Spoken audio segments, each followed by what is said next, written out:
Hi all.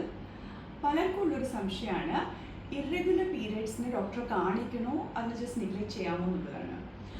നിങ്ങൾ അറിയേണ്ട ഒരു കാര്യം, നിങ്ങളുടെ പീരിയഡ്സിൻ്റെ റെഗുലാരിറ്റിയാണ് നിങ്ങളുടെ ഒവേരിയൻ ഫങ്ഷൻ, നിങ്ങളുടെ ഹോർമോൺ ഫങ്ഷൻ എല്ലാത്തിനും ഇൻഡിക്കേറ്റ് ചെയ്യുന്നത്. അപ്പോൾ പീരിയഡ്സ് ഇറഗുലർ ആണെങ്കിൽ ഡെഫിനറ്റായിട്ടും ഇതിൽ എന്തെങ്കിലും ഒരു പ്രോബ്ലം ഉണ്ടാവാൻ സാധ്യതയുണ്ട്. ഒരു സ്ത്രീയുടെ ജീവിതത്തിൽ ചില ടൈമിൽ പീരിയഡ്സ് ഇറഗുലർ ആവുന്നത് നോർമലാണ്.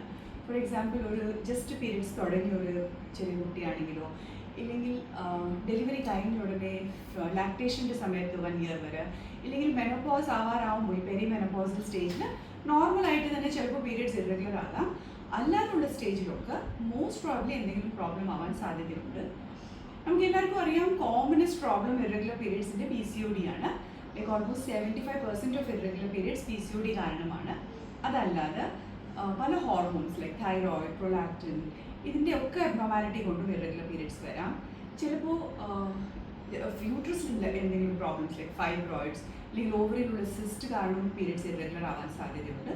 അതുകൊണ്ട് ഇറഗുലർ പീരിയഡ്സ് നിങ്ങളെ ബോദർ ചെയ്യുന്നില്ലെങ്കിലും ഡെഫിനറ്റ് ആയിട്ടും ഒരു ഡോക്ടറെ കണ്ടിട്ട് ഇതിൻ്റെ കോസ് ഐഡൻറ്റിഫൈ ചെയ്യേണ്ടതാണ്.